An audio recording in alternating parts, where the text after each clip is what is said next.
श्री सद्गुरु महाराज की जय। यदि सावधानी से बात को आप सुनेंगे तो जरूर बात समझ में आएगी और बहुत ज़रूरी बात समाज में आजकल जाति का प्रचार बहुत जोश पर है और सरकार इसका निदान नहीं कर सकती है। चाहे दुनिया की कोई सरकार आ जाए, इसका समाधान केवल संत या अर्थात भक्ति से संभव है। और वही प्रसंग आपने के विद्या स्तुति करहूँ तुम्हारी, अधम जाति में जड़मति भारी।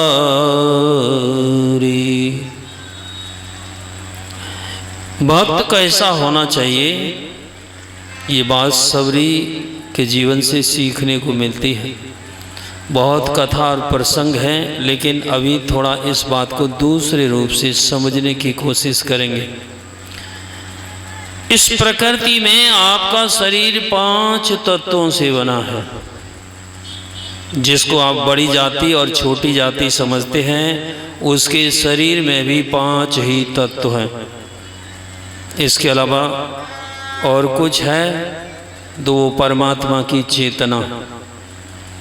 जो चेतना आपके अंदर है वही आपके पड़ोसी के अंदर है, चाहे वो किसी भी जाति से आप उसको मानते हो, चाहे ऊंची जाति में चाहे छोटी जाति में, अंतर कहाँ रहा।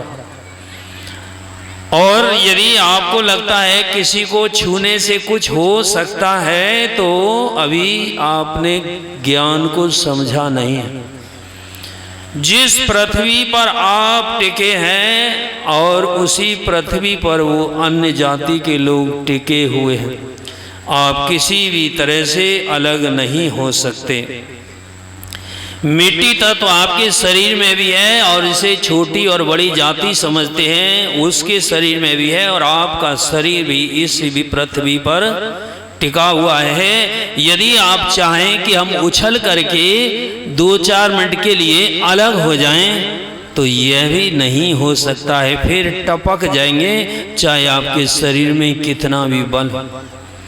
इसके बाद आता है जल तत्व। जल के बिना स्पर्श के आप रह नहीं सकते। जिस नदी में आप स्नान करते हैं, उसी नदी में जिसे छोटी और बड़ी जाति समझते हैं, वह भी उसी जल में स्नान करता है।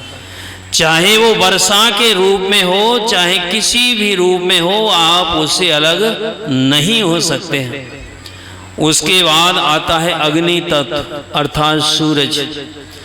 जिस संसार में आपका शरीर जिस सूरज के ताप में स्पर्श करता है, उसी में वो छोटी जाति और बड़ी जाति उसी प्रकाश अर्थात उसी धूप में रहती है, जिसका स्पर्श आपके शरीर से भी होता है और सभी से होता है। आप अपने आप को अलग कभी नहीं कर सकते हैं। और उसके बाद आता है वायु तत्व। आप कितना भी कहिए हम उसको नहीं छुएंगे, इसको नहीं छुएंगे, आप छूने के बाद छोड़ दीजिए। जिस सांस को उसने छोटी जाति ने और बड़ी जाति ने छोड़ा है, उसी सांस को आप अंदर ले जाने के लिए मजबूर हैं। आप रोक नहीं सकते। रोक सकते हैं? नहीं रोक सकते हैं। और इसके बाद आकाश तत्व आता है। आकाश का मतलब होता है जिस खाली स्थान में आपका शरीर भ्रमण करता है, उसी में छोटी जाति और बड़ी जाति सभी के शरीर भ्रमण करते हैं। जो आकाश आपके शरीर से स्पर्श होता है, वो छोटी और बड़ी जाति के शरीर से भी स्पर्श होता है। आप किसी भी तरह से इससे अलग हो सकते हैं? नहीं हो सकते। और इसके ऊपर भी वो आत्मा की चेतना, जिस परमात्मा की आप चाहना रखते हैं, जिसकी भक्ति करना चाहते हैं, वह परमात्मा आप क्या गा रहे हैं? जीवात्मा परमात्मा का अभिन्न अंश है। और अभी बात समझ में आई नहीं है। आप आरक्षण के सहारे समाज को लड़ाने में लगे हैं, अब राजनीति के सहारे संसार को जीतने के फेर में हैं। नहीं, आप संत के ज्ञान को समझिए, दूसरा कोई नहीं है। यदि दूसरा है तो भ्रम है, फिर द्वैतता कुछ नहीं रहेगी। आसमनन दृढ़ चाहिए, कब होगा? प्रेम भक्ति गुरु दीजिए, बिनवो करी जोरी। अब जब मांगिए, जब पहले आपको बात समझ में आ जाए, और अभी नहीं समझ में आई है तो ऐसे समझना पड़ेगा। जब शरीर मुर्दा घाट पर जाता है तो वहां जाति पूछी जाती है? कोई जाति नहीं पूछी जाती है। और जो जातियों का लवादा अपने जीवन भर ओढ़ा वो सब राख में बदल जाता है।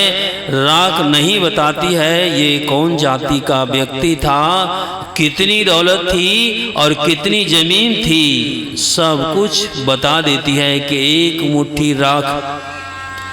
तो समझ लो, सोच लो, सोच लो, समय के रहते बना लो शाही जीवन को।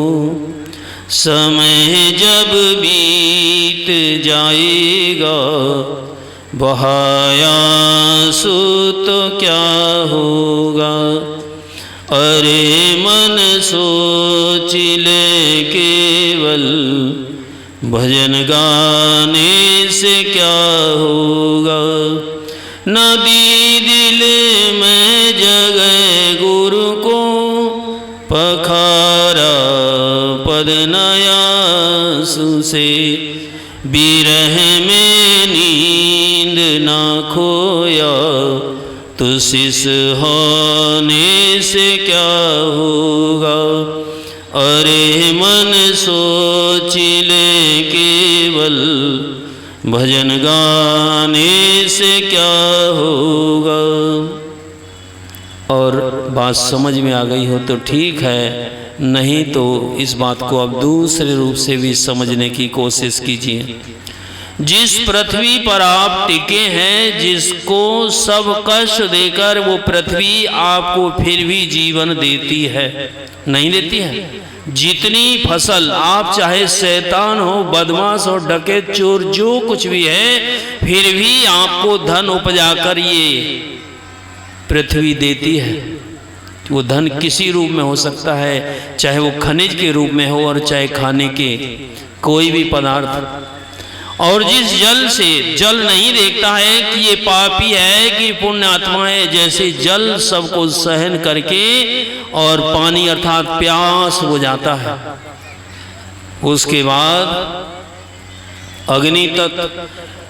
सूरज का प्रकाश नहीं कहता कि ये चोर है, ये बदमाश है। मैं धूप का प्रकाश इसको चोर को नहीं दूंगा। और हवा भी नहीं कहती है कि ये चोर है, मैं इसको श्वास क्यों दूं। और वो आकाश भी नहीं कहता है कि मैं इसको नहीं रहने दूंगा। ठीक है, ये इन पांचों तत्वों के अंदर गुण कहां से आया? जिस परमात्मा ने बनाया है, उस परमात्मा ने अपनी समता देकर, समानता देकर इनको भेजा है। और ये समता का गुण अभी नहीं छोड़े हैं। लेकिन एक गाना आपने सुना होगा, झूठ न छोड़ा, कपट न छोड़ा।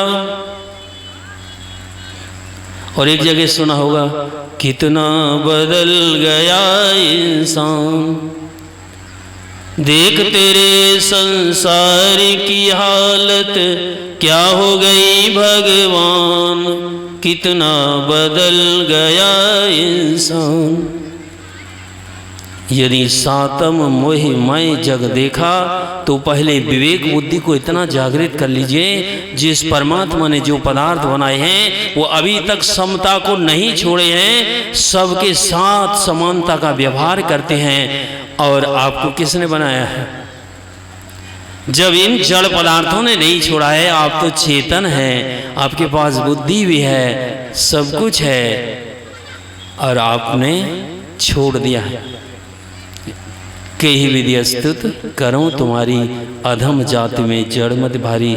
समय की बात है, यहीं पर विश्राम। श्री सद्गुरु महाराज की जय।